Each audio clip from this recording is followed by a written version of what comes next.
pandemik ini ya usahanya lumayan gitu untuk usaha di ikan cupang ini. Tidak ada menurun, malah omsetnya lumayan bagus gitu.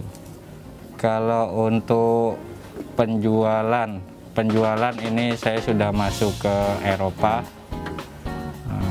termasuk terakhir ke Meksiko, Eropa, Asia.